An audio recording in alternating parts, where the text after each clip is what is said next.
Oke, jadi kita bakal lanjut ke prakteknya mengenai view dan view group. Seperti biasanya kalian bisa membuat project baru dengan new project. Kita buka dulu Android Studio-nya. Setelah itu kalian bisa new project. Nah, jangan lupa untuk project yang dipilih itu kita pakainya yang empty view activity, karena kalau yang empty activity ini buat Jetpack Compose. Jadi kita pokoknya kalian kalau mau buat harus pakai empty view activity gitu. Terus kalian bisa next. Nah, untuk name-nya ini Abibas karena kita di sini cuma latihan aja. Contohnya di sini aku pakai week 4. Nah, terus untuk package name-nya ini bebas, yang penting unik. Lalu untuk save location-nya juga bebas, dimana terserah. Lalu untuk language-nya kita bisa pakai Kotlin, dan minimum SDK-nya kita bisa pakai API 24. Dan jangan lupa untuk build configuration language-nya kita bisa pakai Kotlin DSL. Setelah itu kalian bisa klik finish. Nah, tampilannya bakal kayak gini, dan mungkin ini bakal perlu waktu buat download dependencies-nya gitu.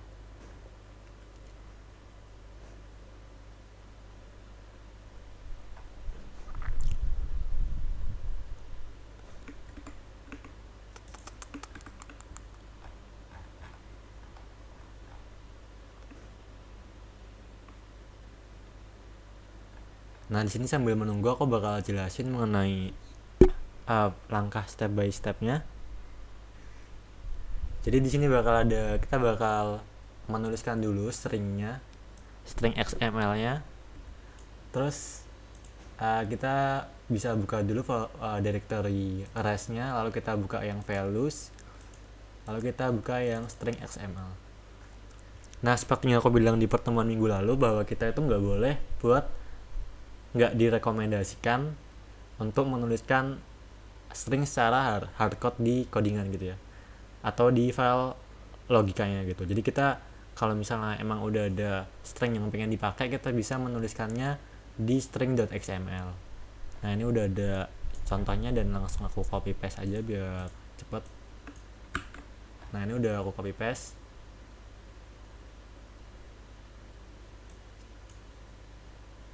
Setelah itu bisa kalian save.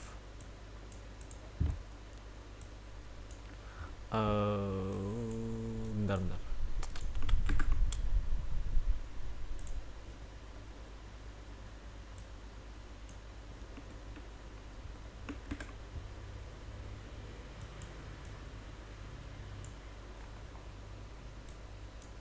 Nah, terus kalau misalkan udah ini, kalian bisa mendownload aset yang ada di sini.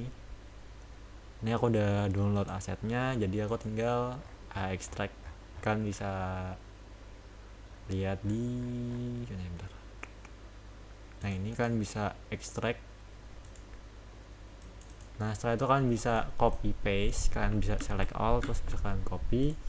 Setelah itu kalian buka struktur direktorinya, terus kalian masuk ke direktori yang drawable. Nah, setelah itu kalian bisa paste di sini. Kalian oke. Nanti bakal muncul di sini untuk file-file yang udah kalian paste gitu.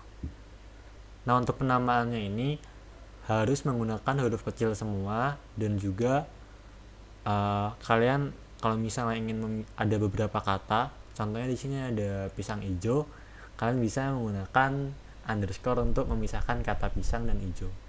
Nah, ini berlaku juga kalau misalkan ada 3-4 kata atau lebih gitu. Lalu kalau misalkan kita buka di bagian layout, lalu ada main XML, tampilannya bakal kayak gini, yaitu desainnya. Kita pengen yang menampilkan itu bagian kodenya. Kalian bisa menggunakan split atau menggunakan code. Nah, di sini kalau menggunakan split, maka dia bakal menampilkan kode dan juga desainnya gitu. Nah, di sini biasanya ketika kita membuat project baru itu tampilannya itu masih menggunakan constraint layout. Jadi kita harus mengubahnya dulu menjadi scroll view. Nah,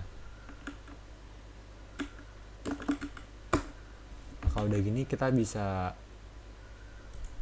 hapus yang ini, terus kita bisa menghapus yang ini, ID-nya sama. Nah udah, ini bisa kalian hapus juga. Udah. Nah seperti yang aku bilang tadi, di sini ada layout width sama height-nya untuk mat. Di sini aku setnya match parent, jadi dia untuk lebar sama tingginya bergantung sama parentnya, yaitu lebar dan tinggi layar HP kalian gitu ya. Nah setelah itu kita bakal menggunakan linear layout untuk di dalamnya.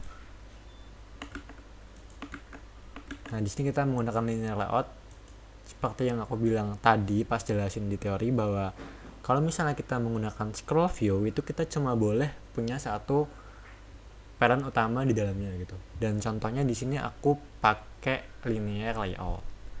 Dan untuk orientasinya kalian jangan lupa di setting.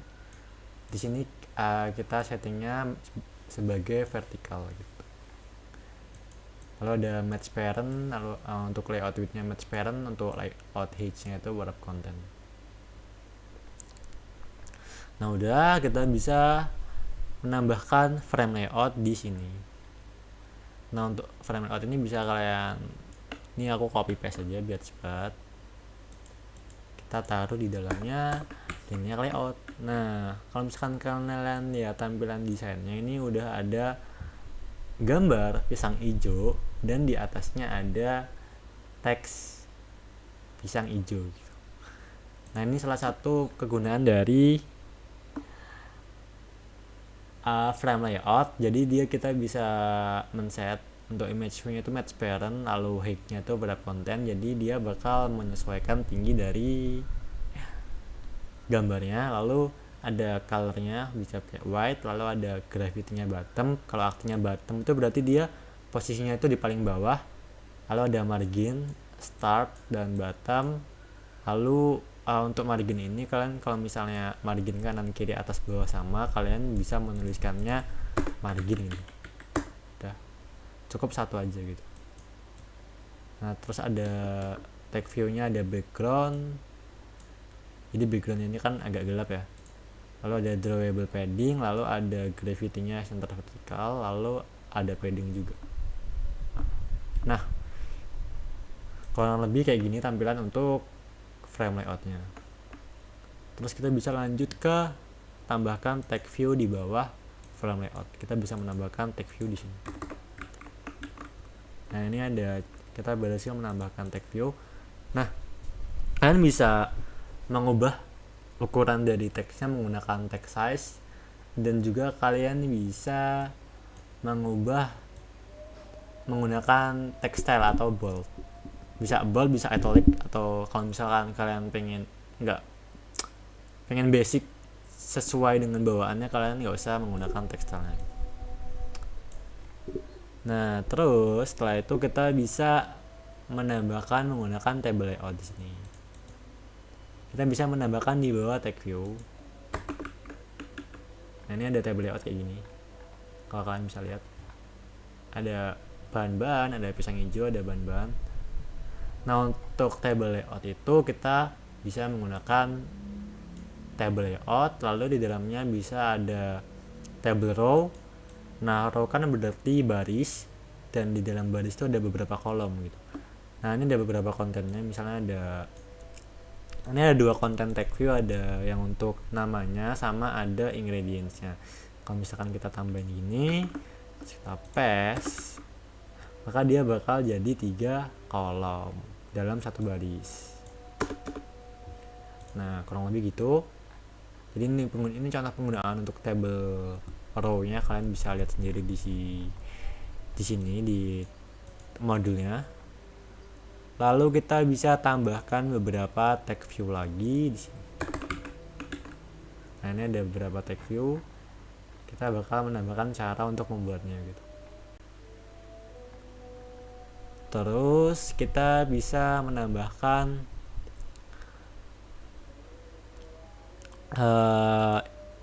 username dan relative layout yang dia membungkus image dan tag view.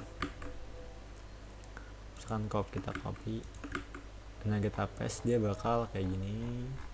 Nah di sini bakal ada ditulis oleh. Nah ini kan ada relative layout, dan di dalam relative layout itu ada image view sama tag view.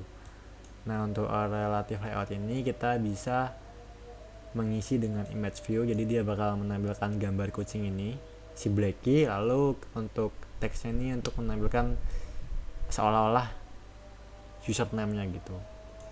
Nah kita bisa menambahkan button juga. Nah setelah itu, nah supaya terlihat kita bisa memberikan margin tambahan, margin bottom. Oh udah, margin button udah ada, cuma kayaknya kayak kurang, kita bakal jadi 48. Oke. Nah udah, jadi kurang lebih tampilannya bakal kayak gini. Ini adalah hasil akhir dari filenya. Terus kita bisa run aplikasinya gitu. Oh iya, kalian bisa menggunakan virtual device atau bisa menggunakan emulator atau menggunakan physical device gitu ya. Nah ini kan ada error di sini. Nah kalian bisa langsung aja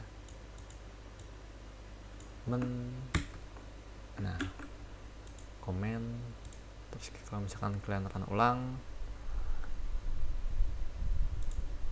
dia loketnya ini udah lagi launching on device. Nah ini berhasil ditampilkan. Nah kurang lebih tampilannya bakal kayak gini dari modul view dan view group. Kalau misalkan kalian scroll ke bawah, bakal ada button share-nya juga. Tapi ini hanya tampilan aja dan gak ada logikanya gitu.